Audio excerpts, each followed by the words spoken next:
planners and architects in the cities have failed to respond to our urban form, to our urban condition. So what they do is trot out some sort of version about densification with absolutely no concept of how you translate it, what are the institutional mechanics, who will finance it, how it will be financed, where the money will come from. No sense of that. No sense of how to build sustainable urban settlements. Only a classic critique from US literature about the limits of densification and the requirements for densification. Ask them to give us an idea of how to respond to Alex, and it's a big zero. Ask them to give us a response to Soweto, and it's a big zero. I mean, it's no sense of the relationship between all that stuff that I trot out about public realm, public space, density, form, design, functionality, finance, funding, regulations, planning rules, changes in the planning rules, the limits to the markets, the strength to the markets, market failure, market distortions, how that combination plays itself out and allows the state to intervene, zero.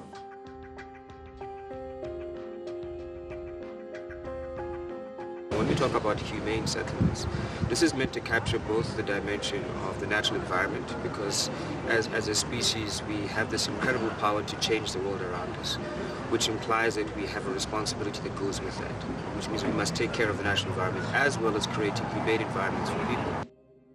For me, I was hugely excited when it changed to the Department of Human Settlement, because I think it was a big conceptual shift from the Department of Housing, which was just providing houses. So it was rolling out numbers, lots and lots and lots of houses, but weren't really considering the kind of neighborhood and the areas that people lived in.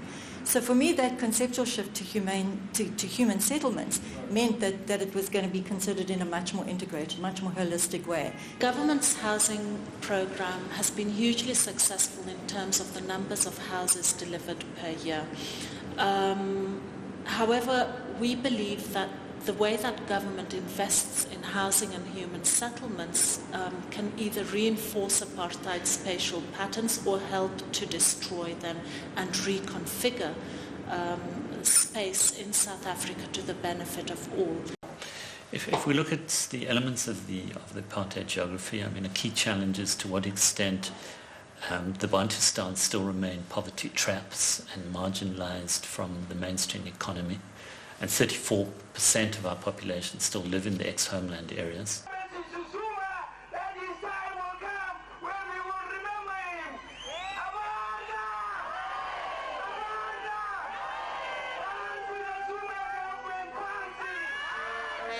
The main concern is that it is now high time that the state president, Jacob Zuma, should now come and see for himself, feel for himself, taste for himself the suffering of people at the grassroots level, having been neglected by his own premiers, mayors, councillors. We don't want anyone else at this stage to come and interact with us, because for so long we have been lied to, we have been slandered. So all we are saying today is that the respect and dignity of ordinary people and the poor must be restored. We are not only fighting for service delivery, as how journalists often put this. It's far beyond that. What we are fighting for is that the poor should count in our society. They should be treated with respect and dignity. We are fighting for justice, equality, and that the wealth of this country must be shared equally. The land must be made available to any one of us. Housing for the poor is constantly poorly located. It is very repetitive. It creates very sterile environments, and there is no variation, or there isn't enough variation in terms of the typologies, in terms of the mix. And when I refer to mix here, it is mix of income, mix of housing forms, the mix of people that inhabit those environments, and the mix of functions in those environments. Well, this is the standard RDP house that gets built mostly around the country. It's 40 square meters. and it complies with all the requirements of government subsidy housing. That is that all that is keeping the temperature out of this unit is this thin galvanized steel roof sheet. So in summer, this unit will get up to the high 40s in some parts of the country. In winter, it'll get down to -5 and maybe even lower in some parts of the country. So huge temperature variation in terms of thermal comfort. Right now, the social development of the RDP with one house on a plot are going to be a thing of the past. To what extent have we begun to integrate townships and township economies into the mainstream of city life? To what extent has our post-apartheid housing program knitted the city together, or actually further fragmented the city?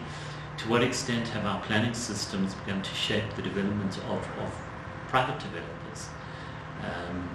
Are we beginning to compact and integrate the city, or do we see private developments still sprawling outwards into the horizon? The state doesn't build cities. People build cities. The private sector builds cities. And the state needs to be enabling the private sector to build the cities in much more dense ways, in more efficient ways. But where the state has a role is in making sure that more people are included in those projects. But the state keeps on making the mistake that they think they can build cities themselves. And what they can do is they can do mass housing on cheap land. That's what the government can do, and that's what they have done. It's not simple. Look, I think it's very complex. The answer is simple, but the implications are complex. There's immediate solutions, yes, but we should be thinking about longer-term solutions. If you look at our population rate, if you look at the strength of our economy, the sort of mandate, if you will, that everybody who is born in this country is guaranteed to get a house from the state is simply unattainable and actually sends the wrong message. Many of the cities which we sometimes admire, which have amazing economies, which have a great quality of life, you'll find that the balance of investment is really much more on that which is shared, and that which is private, it's up to the individual's sense of motivation, sense of drive, and so on. Now, the complexity is that in our country we've inherited a sort of welfare dynamic, partly because the hegemony of the previous state was so powerful, it disempowered ordinary South Africans from thinking that they can change their lives. So if something goes wrong, the expectation is government must fix it, whether it was black or white. This is one of the sites where we've really been very fortunate to have been welcomed, and we've been very lucky to be able to get a chance to sort of come in here with a couple of preconceived ideas, and then to sit back and realize, gosh, but you know what, actually we've missed the boat completely. We need to rethink it. Jono was part of the group that came here in 2010, and after having studied the settlement and gotten to know some of the people, they produced an urban design framework in which they could see that there were certain facilities missing. People did have a place to stay, but they didn't have all the other amenities. So a humane settlement couldn't evolve. Although it was fairly diversified already, it wasn't supported with all the amenities that were required. We push government. We somewhere. Connect electricity. It's about more government. If government are going to do the poll, gas to mail or not to electricity and then like a party. What gas to mail on Tom Kuto? Well, la one of the palace DM Galabagara, I need the wire to government to Kenya the wire. I think it's our Maponis of Ahono one about. It's in but Wahono P. Maponis of Ahono one out the tools.